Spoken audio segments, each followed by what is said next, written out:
เป็นได้สละเรื่องลดเรื่องล่างเฮาได้พรไปแล้วบ่เดือนนี้ได้จ่ายเพิ่นไปแล้วบ่โดยโอ้ บรรจายเด้แต่ว่าเป็นอันเงินทางน้องอุทัยบ่หรือว่าเงินระบาวซอยโดยเงินทางเฮาเงินทางเจ้า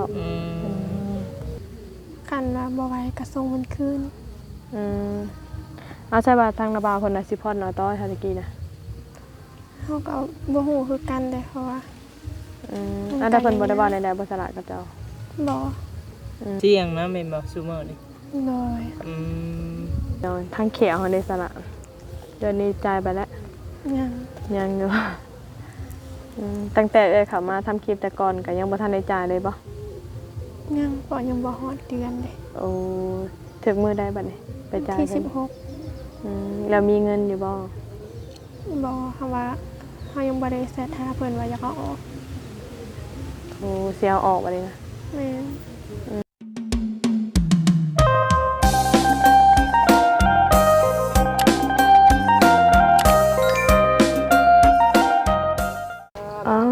พี่น้องเนาะเปิดภาพขึ้นมาแม่นผู้ใดเด้มาเฮ็ดเฮือนเฮ็ดหังอยู่นี่พี่น้องเนาะสามบุกดามากับสาวนวลจนตกใจเลยพี่น้องเนาะมีผ้าอีกแล้วผู้ดีแต่ผ้าบ่อันหล่นใส่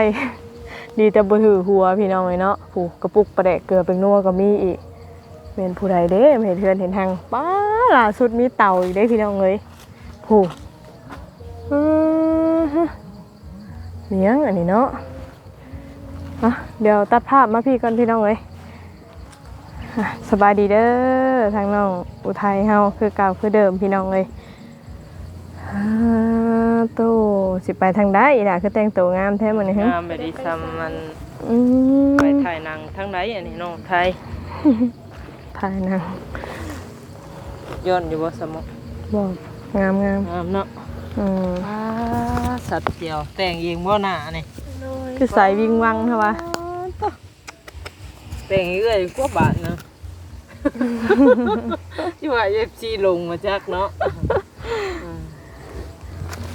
งามดีได้นี่แต่งบ่ได้ไปใส่บ่อยละบ่โอ้งามดีเนาะแต่งลูกนี่ก็งามไปอีกแบบพี่เองเฮ็ดเองเนาะน้อยหน้าคือจังหวะใสๆเนาะหน้าจะใสขึ้นได้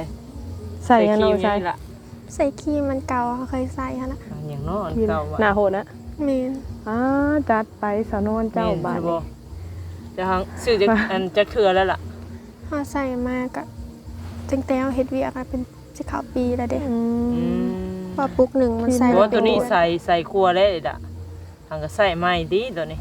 มันเป็นสูตรใหม่คูณ3เด้สูตรใหม่คูณ3ก็ใส่ขึ้นเนาะจะว่าแม่นบ่จักก็เห็นนั่นว่าคนบ้านโคกนั่นหน้าเราเกี่ยงได้บ่มีตุ่มมีหยังแต่บอกข่อยว่าก่อนว่าเป็นไผเดี๋ยวจังบอกคันว่าอันว่ามันมีบ่หลายคนดอกเนาะอยู่บ้านนั้นเฮาน่ะใส่ได้บัดนี้เนาะไทยหน้าบ่มีจุดด่างดำเนาะล่ะเนาะคนเฮาเนาะใส่สาวมองไปตลอดก็บ่ได้แล้วเนาะน้องวันนี้ได้ออกไปทางใดบ่เป็นไดได้ไปดินบุญสวงเฮืออยู่บ่ไปกับบ่ม่วนคือว่าจังซั่นบ่เป็นไดคือบ่ม่วนคนมันบ่หลายคือแต่ละปีแต่คนน้อยเดียวจะไปช่วงจักโมงไปกับตอนแรกนะตอนกลางเว้นไปกะฮ้อนพวกคันไปเที่ยวตอนแรกก็บ่ม่วนก็เบิดซั่นนั่นเนาะแต่ก็คนหลายนะอีหล่ะตอนแรกนี่แม่ปีนี้คนบ่หลายน้อยเดียวนะน้อยใหญ่ปานใดปีนี้เนาะแม่คนขายลายตามบ่ไปกายนี้ก็หลายแต่คนไปเล่นบ่หลายคนบ่หลายเนี่ยน้ำเงินน้ำค่ำนี่แหละไผก็ได้เนาะแล้วจะว่าเป็นน้ำม่วนบ่มีควรก็เขียนไปพะจักเด้อแม่นบ่ไปเปรียวบ่ไปกับหมู่ไปน้อยเดียวกับมันไปอยู่ไปกับหมู่ได้ไปลอยกระทงอยู่บ่ล่ะบ่ได้ไปไปแต่ก็ไปลอยของเขาแต่ไปรอซื้อเนาะไปผูกแขนแล้วก็ไปบูชาไปผูกแขนเฮ็ดตาบานเบลโอ้ไทยเป็นอะไรเคยแต่งอยู่บ่แบบน้องไทยโอ้ยแล้วเราค่อยบ่ต้องตามถึงดอกค่อยนะเอาบ่เคยแต่งเด้แบบว่าเฮาแต่งได้ออกไปข้างนอกนี่ จักคนสิเบิ่งแนวใดเนาะ นกเข้าไปใช่เด้มันแต่งกับมันบ่คือผู้สาวขึ้นใหม่แหล้เจ้าลูกแต่งแล้วมาแต่งขี้หูขี้ตา เอา ก็ยันคือเขาทั่ว ได้ลูกได้แห่งแต่งเนาะล่ะ บ่ได้เท่านั้น ได้สุดใจ แต่งก็เป็นแต่งได้แม่นสิแต่งขี้หูเขาจะนั้นเขาสิว่านกผีพายไปทางใด ถ้าเราแต่งเป็นแล้วเนาะหน้า เป็น ตา เอาไทยเป็นแต่งบัดงามขึ้นได้พี่น้อง เป็นยังไงสระคือว่าช่วงอันก่อนหน้านี้คือว่าสิไปเฮ็ดเวียกเฮ็ดงาน มาสิไปเลยแม่สิมาแต่ไทยก็เลยถาเรามาก่อน อยู่ก่อน เพิ่นสิมามื้อใดซะเนาะ วันเสาร์ เสาร์มื้อใด วันเสาร์ทิศสิมานี่ละวันเสาร์วันอาทิตย์ละฮอดเด้ เคยเห็นแม่น้องอุทัยทึกเทื่อได้ปะ พอดีแต่มื้อเสาร์อาทิตย์นี่ก็มาต้อนเรา เราเคยเข้ากล้องอยู่บ่อยละ เคยมาเมืองบุญเขากองลุงเคิม โอ้ หน้าตาคล้ายเจ้าวะ โดย อืม หอมเด้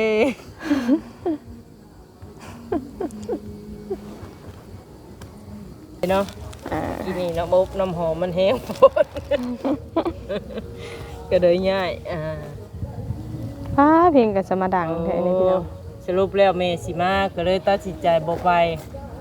ถาเรามาก่อนยังไป เรามาจากมื้อล่ะ เรามากับคืนหนึ่งเลยเราอยู่ไกลมาฮอดพี่ มาวันเสาร์ตอนแรกก็ฮอด เราหยุดงานมาบ่ แม่น เพิ่นมาพี่จากมื้อ เพิ่นพักเด้เพิ่นพักให้ก็บ่โดนดอก 2-3 มื้อ โอ้ 2-3 มื้อนึง แม่น คิดว่ามาเป็นอาทิตย์2อาทิตย์สินะ ช่วงซัมเมอร์แล้วกลับอันนี้ แม่น งานยังไดน้องไทยคือบ่อยากไปน้ำแม่บ่แบบเฮ็ดเวียกเฮ็ดงานน้ำแม่พวก ก็อยากไปอยู่มีพายุนำแม่เฒ่าเด้ เนี่ยน่ะไม่เฒ่านะเราก็ ยา ล่ะ กเนาะ การเฮาไปตะบ่าวพัดเมื่อบ้านเด้วันเสาร์อยู่กับแต่อารัน2 คน บัดหนึ่งข้าวหนึ่งน้ำอีกแล้วล่ะ แม่น เนี่ยผู้เฮ็ดกินเฮ็ดอยู่เด้อว่าเป็นหมู่เนาะแหละเนาะ บ่มีหมู่กลางคืนก็เงียบ ก็เพิ่นกระเฒ่าแล้วเนาะคือสิว่าแล้วก็ บ่มีผู้นวดผู้คันให้เจ็บเอวเจ็บหยังเนาะว่าแล้วผู้เฒ่าคือว่า ก็เลยช่วงนี้ก็ยังบ่ทันได้ไปเฮ็ดเวียกเนาะรอแม่มาก่อนช่วง แม่ นี้เป็นในสาระเรื่องรถเรื่องรางเฮาได้พรไปแล้วบ่เดือนนี้ได้จ่ายเพิ่นไปแล้วบ่ โดย โอ้เป็นทางระบาวเพิ่นบ่จ่ายเลยเด้อ แม่นให้ตะบ่าวไปจ่าย โอ้ ว่าเราฮู้บรรจ่ายเด้ แต่ว่าเป็นอันเงินทางน้องอุทัยบ่หรือว่าเงินระบาวซอย โดยเงินทางเฮา เงินทางเจ้า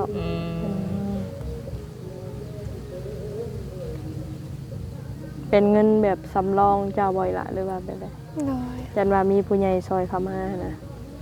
บ่มี โอ้ เงินแต่เฮาเก็บไว้นี่ก็เลย เพราะว่า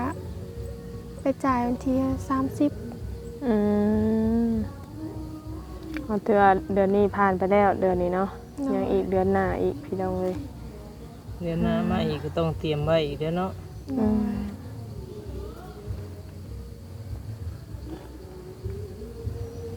แล้วทางรถทางล่างนี่คือสิคือสิเคลียร์กันกับระบาดตกแตกระบายละแบบคันคือก็เจ้าว่าพรบ่ไหว้สิกับแบบเพิ่นพรต่อไปนี่บ่หรือว่าใด นอกกับบ่ฮู้ ๆเพราะว่าคันว่าบ่ไหวก็ส่งมันคืน เอาใช่ว่าทางระบาดเพิ่นน่ะสิพรเอาต่อทางตะกี้นะ เฮาก็บ่ฮู้คือกันเด้เพราะว่า อันใดเพิ่นบ่ได้เว้าใดๆบ่สลาดกับเจ้า บ่ มีแต่ว่าคันพรเพิ่นบ่ไหวแล้วก็สิได้ส่งคืน แม่น เสี่ยงนะแม่นบ่ซุมื้อนี่ โดย มันก็คือว่าในรถบักแพงๆเนาะคันว่ากล้าบ่ไหว้อันอีหล่าคือบ่เอาไปส่งคืนรถสละมันอีกอย่างเฮาก็ยังบ่ทันมีเวียกเฮ็ดงานทำเนาะ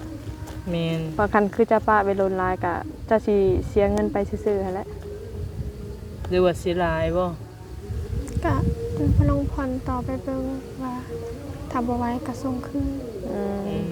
บ่เพราะว่ามันบ่แม่นดำเดือนหั่นนะว่ามันตั้งเท่าใดปีไปในเดือนละ 5,000 บัดนี้วันนี้สมมุติว่าอีหลาไปเฮ็ดเวียกก็ สูงสุดบ้านเฮา3 ล้านบ่ได้กุ้มซ้ำค่ารถกะ โดย สมมุติว่าไปเฮ็ดเวียกงานก็ไปเฮ็ดบนเก่าจ้าบ่ติดงานหยังก็บนเก่าจ้ะนะ ตัดยิบ โอ้งานตะยิบ แม่ อืมดอกมาแล้วมันเผาดอกแบบว่าเอามาแล้วว่าลูกไผ่แล้วเนาะ แม่น แบบว่าป้ากับลูกชายเราจังซี่นะ คือว่าเราเข้ามาหาเจ้าอยู่มื้อน่ะแม่เฒ่าอันหนึงน่ะ คนใด บ่เห็นเหมาะจ้อยๆสูงบ่ต่ำปานกลาง แต่เราเป็นคนขาวนั่นล่ะนะ คนหน้าตาขาวๆดอก เฮาก็บ่ฮู้ชื่อเฮาก็บ่เว้าบ่ได้ อืม เฮาก็เว้าบ่ถือคือกัน อืม แต่ละบ้านก็หลายผู้หลายคนเนาะ แม่น่าสิมีให้ถ้าจัดสรร เพราะว่าอันนี้พี่น้องเลยเพราะว่าเมื่อนั้นทางสามมุกดามาถ่ายคลิปน้องอุทัยแล้วเพิ่นมาขอความช่วยเหลือที่แรกเพิ่นว่าสิมาหาเจ้าหั่นแหละแบบนี้เพิ่นก็เลยมาถามเอ้ยว่าอันแม่น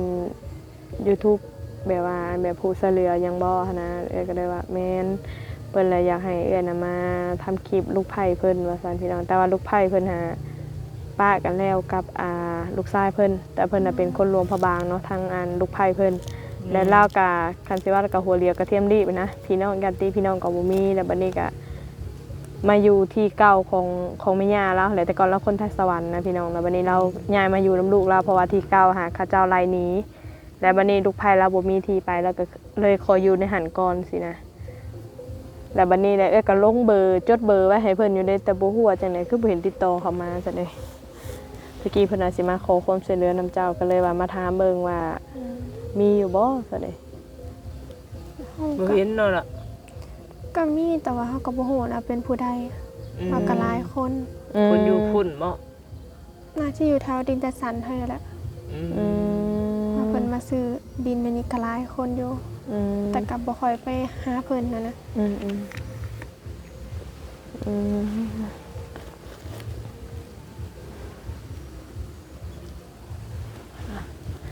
ก็ถือว่าตอนนี้ก็ยังผ่อนเงินรถอยู่พี่น้องทั้งเขียวเขาได้สละ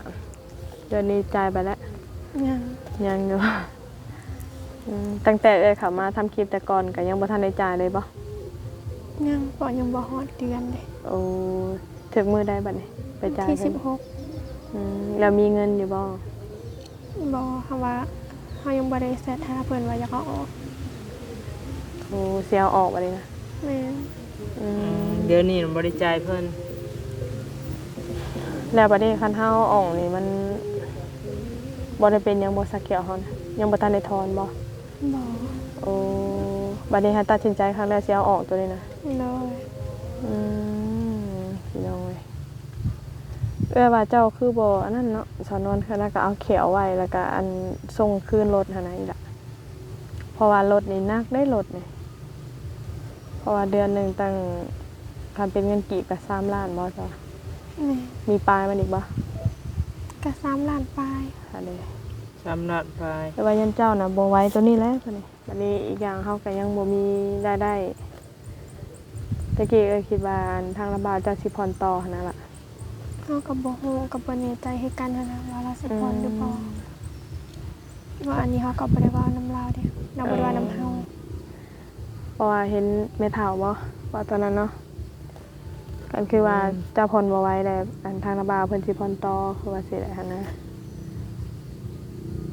เฮาก็ยังบ่ฮู้ว่าเราเว้ากับแม่เฒ่าเองนะเราบ่ได้เว้านำเฮา แล้วก็เลยมาถามเจ้าเบิ่งหั้นนะแต่บัดนี้เจ้าว่าผ่อนเองก็ว่ามันก็คือว่าแล้วการใช้จ่ายมันก็หลายได้พี่น้องเนาะผ่อนอีกอย่างค่ะบัดบ่มีรายได้บัดนี้ผัด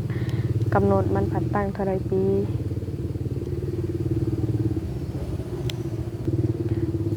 ก็คือว่าแหละได้มาแล้วก็เสียดายนั่นล่ะยากที่จะแบบทำใจ เลย ก็มีแต่ว่าคอยไปสู่ไปเนาะบัดนี้ก็มีแต่ว่าแขวนี่คิดครั้งแรกเป็นบ่แขวนี่เสียออกมือใดนั่นล่ะถึกหมอนัดนะ วันที่16 ก็ใกล้ได้นี่เนาะยายอีกประมาณ7 มื้ออาทิตย์หนึงพี่น้องเอ้ยเฮ็ดจังได๋แต่เรื่องโทรศัพท์นี่ตัดปัญหาไปแล้วส่วนหนึ่งเนาะบัดนี้ยังแขวกับรถจักรพี่น้องเอ้ย ยังแขวขับรถจักรแต่มันก็สินักตัวอันรถจักรนี่แหละพี่น้องเนาะขออนุญาตด้วยพี่น้องนะเพราะว่ารถจักรนี่มันหนักเดือนหนึงก็3 ล้านปลายเลย แต่ช่วงนี้หันมีแต่เงินเจ้าเองหน่อยล่ะเนาะผ่อนจ่ายเพิ่นพี่น้องอืมก็ถือว่าน่า มั เกิ น น ก็ยากแน่น้องไทย แม่น เจ้ายิงกับบริหารหยังบัดนี้อันนี้เมมาได้บัดนี้จะสิได้อยู่บ่ฮะ บ่ฮู้ ยังบ่ฮู้ เพราะว่าตอนที่แล้วว่าสิไปแล้วบัดนี้แม่โทรมาว่า อืม สิเมื่อบ้านวะ เมื่อบ้านมาพี่ แม่นว่าสิมาพี่แล้วว่าไผสิไปเอา อืม ถ้าเท้าเขาเวียกก็ลาบ่ได้นอกจากถือวันถิดแต่แล อันมื้อได้สิเพิ่นแบบว่าให้เฮาหยุดพักผ่อนแบบว่าลาเวียกลางานออกมา ถ้าแม่นเฮาเขาทับอิฐนี่ก็คันยังบ่ฮอดเดือน2 เดือน ถ้าบ่ฮอดเดือนเพิ่นก็บ่ให้ลา อืม บัด ถือว่าบ่มีมื้อหยุดเลยอันนี้นะ มีแต่วันถิดมือเดียว ลากับเบี้ยขยันอีกแล้วเนาะเบี้ยขยันก็บ่ได้ คันแม่ ยาน ก ว่า ไม่ซะเนาะเป็นแบบนี้ คันแม่นเอาเฮ็ดยังบ่ฮอดเดือนเพิ่นบ่ให้ลาเพิ่นว่าถ้าฮอดเดือนจังให้ลา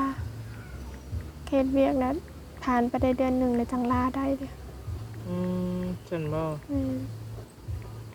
ถ้าบ่ฮอดเดือน2 เดือนน่ะแม่นบ่ได้ แม่นบ่ได้ ยากซะเนาะ อืม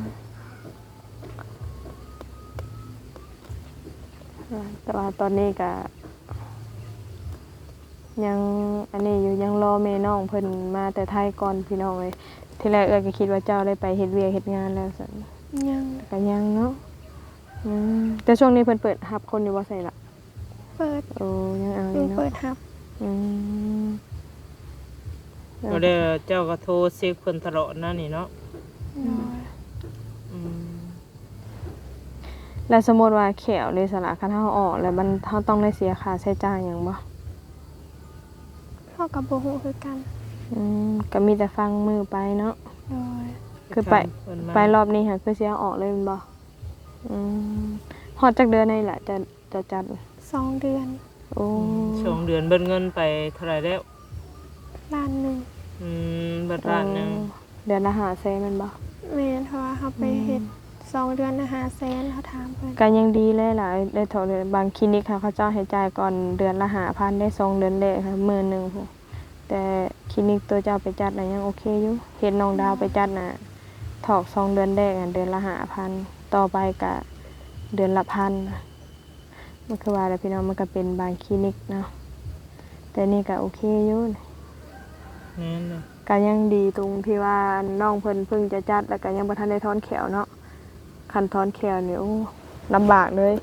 เอาออกบ่ได้เลยน้องอุทัย แม่น สิบ่มีก็ต้องได้จำใจอยู่หั่นแหละ อืมแต่ว่ารถนี่ก็ยังพังไปก่อนเนาะล่ะเนาะก็ยังบ่มั่นใจคือกันแม่นบ่ แม่น กล้าว่าบ่ไหวอีหลีก็ต้องได้ส่งคืน โดย กำหนดจักปีนั่นล่ะที่ว่าจะผ่อนเพิ่นน่ะ 2 ปี ป้าตุ๊กก็สิฮอดหากะ อืม จ่ายเพิ่นไปจักเดือน 2 เดือน ป้ายังตั้งปีหนึ่งกับ10 เดือนส่วนสิฮอดพี่น้องเอ้ยก็นักอยู่ได้เนาะเดือนละ5,000เอาก็มีแต่ว่าพังไปตัวนี้กันเนาะที่ได้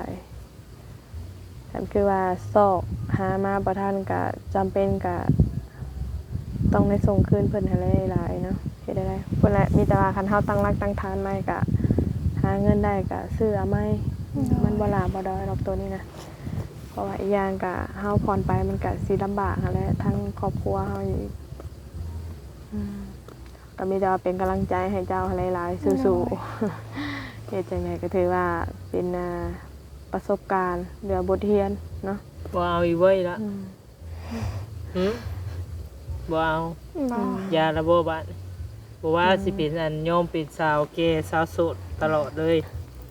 หืม ก็คือสิบ่ยอมดอกค่ะแต่ว่า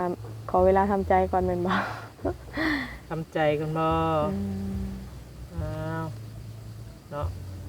ขอยกน้องเพิ่นเด้อพี่น้องเอ้ย สิว่า ทำใจ สิว่าน้องซอยบ่ได้เนาะ ให้น้องอุทัยทำใจสักก่อ ขอน ให้มันเป็นไปตามกฎธรรมชาติมันซะเนาะอีหล่ะถึงเวลาให้เพิ่นเข้ามาหาเองอะนะอืม เป็นยะแหละอุทัย อืม มันจะแก้ปัญหาแต่มันกลับบ่รอดเฮาก็ปล่อยบ้างเนาะ โดย ต้องเอาไว้ ทางที่เพราะว่าคันกล้าว่าบ่ไหวนะเพราะว่าส่งคือรถนะเพราะว่าบัตรถ้าผ่อนไปเฮาก็อันนี้เนาะเสียเงินเฮาซื้อเด้ แม่นมันก็ แม่นอยู่ยันแบบเพื่อบัตรยันคืออันยายเพ็ญหั่นเด้จะเห็นอยู่บ่ข่าวแล้วที่ว่าอัน ได้ยินเดี๋ยว แบบบ่มีเงินถอนแล้วเขาสิมาเอารถคืนแล้วว่าเขาเจ้าอย่างใหม่เด้นะ อย่างนี้ล่ะไอ้ตัวนี้ อืม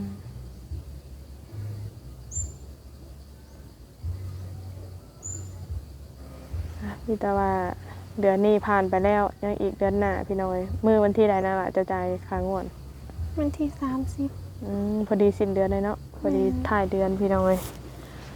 ถือว่าเดือนนี้ลงอกไปแล้วเดือนนี้บัดนี้ยังเดือนนี้ได้เนาะเดือนที่แล้วนี้ลงอกไปแล้วยังเดือนนี้บัดนี้พี่น้อยเนาะหรือว่าตอนนี้ยังมีเงินสำรองจ่ายอยู่บ่หรือว่าในใดซะล่ะ ก็มีอยู่กับบ่หลาย แต่ว่าเดือนนั้น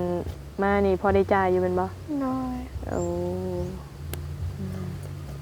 นะครับก็สู้ต่อไปเนาะคือว่าอะไรเฮ็ดได้มันเป็นแหละก็สู้ไปลองเบิ่งคันกล้าว่าบ่ไหวดีก็ โอ้ยเนาะ ก็คิดทบทวนเอาหลายๆเนาะคันว่ากล้าเฮาบ่ไหวก็เพราะว่าภาระเฮาน้ำเพื่อนน้ำซ่านอีก ซุมื้อนี้บ่ได้คุยกับไผว่าซะละ บ่ แม่นอยู่บ่ แม่นอยู่บ่บ่ได้คุยกับไผนะฮะนอนบ่ นอนเบิ่งหนังไปนั่นแหละ นอนตัวหัวเล้งซุมื้อนี่เนาะ ซีรีส์เนาะเบิ่งซีรีส์ได้อเบิ่ง เบิ่ง ปล่อ ซี ย รี วาง ส์ แล้ว ไป คือเว้าง่ายซะเนาะ โดย เอาจังไดคือเว้าอันนั้นมันเป็นไปแล้วเฮาก็ปล่อยนี่มันก็บ่ฮู้ดอกเนาะอนาคตของคน แม่น่ะ ของใครของมันล่ะเอ้ย พังไปเนาะ มีแต่สู้ๆมีแต่แม่อันมาเยี่ยมมายามน่ะก็ไปหางานต่อบ่ โดย เมื่อวันเสาร์สิมานี่ว่าแม่มานะ แม่ โอ้ ตอนที่แรกว่าสิมาวันที่10มาว่าสิมาถึงมือบุญแล้วบัดนี้ก็ได้ว่าถ้ามาวันที่10ไปแม่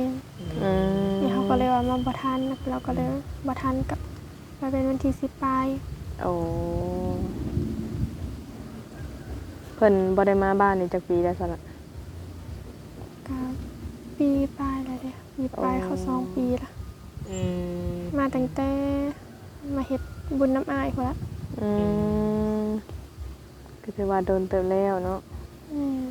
ถือว่าเพิ่นมารอบนี้ก็เพิ่นมาผู้เดียวเพิ่นว่าล่ะ มากับพ่อ พอแท้ๆจ้ะฮะ บ่ โอ้เป็นแบบผู้ใหม่ เอาน บ่ มมาให้น้องไทยก่อน อืม เราสิได้งามขึ้นเรื่อย กินนมจะได้อบอิ่ม ก็บ่มีหยังหลายแล้วล่ะคือมื้อนี้ก็พอดีแวะเข้ามาเยี่ยมอันน่ะทางน้องน้ำมนต์เพิ่นก็เลยถามข่าวทางแม่เฒ่าคิดว่าเจ้าบ่อยู่เฮือนหั่นนะแล้วเพิ่นว่าเจ้าอยู่ก็เลยแวะมาเล่นน้ำน้องอุทัยก็ถามข่าวนี่แหละพี่น้องเนาะเรื่องหนี้เรื่องสินหรือว่าชีวิตประจำวันนี่แหละเนาะว่าได้ไปเฮ็ดเวียกเฮ็ดงานแล้วบ่หรือว่าใดๆหั่นนะพี่น้องเอ้ย ๆเอานมมาให้น้องไทย จะได้อบอิ่มเนาะกินนม ได้อวบอิ่มขึ้น กินนมแล้วก็นอนไป กินนมนอ แล้ว น ก็นอน กินนมนอนคือเขาว่านะ เอาบ่มีหยังใดเนาะอีละมาเยี่ยมมายามถามข่าวคือเก่ามื้อนี้มาดิมาหัวนำ โดย เอาจังใดทั้งเอ้ยก็กลับป้าเด้อบัดนี้เด้อ แต่มื้อหน้าสิเขามาเยี่ยมมาหาใหม่เนาะกะห่างๆเข้ามาแน่เนาะเพราะว่ามันก็บ่ได้ค่อยมีหยังแล้วเนาะสนุน แม่น มีแต่ว่าคันเข้ามาหาน้องน้ำมนต์ก็แวะลินน้ำเจ้าคือเก่าหั่นแหละ โดย จังไดก็มีแต่ว่าทางเอ้ยก็สิได้กลับป่าเด้อบัดนี้สบายดี สบายดี เด้อ โอ้ย โอเคพี่น้องเนาะสำหรับที่นี่ก็ทางน้องอุทัยเพิ่นก็คิดนักอยู่พี่น้องเนาะกับนี่กับซีนเพิ่นนั่นแหละเฮ็ดจังไดเนาะในเมื่อมันเกิดขึ้นแล้วก็ทางน้องเพิ่นก็คันบ่ไหวน้องเพิ่นก็อาจสิได้ส่งคืนล้านพี่น้องเนาะ อ้าวโอเคจากไหนสำหรับคลิปนี้ก็ขอบใจ FC บัดทุกคนเด้อค่ะมาให้กำลังแห่งใจเนาะสำหรับคลิปนี้ลาไปก่อนสบายดี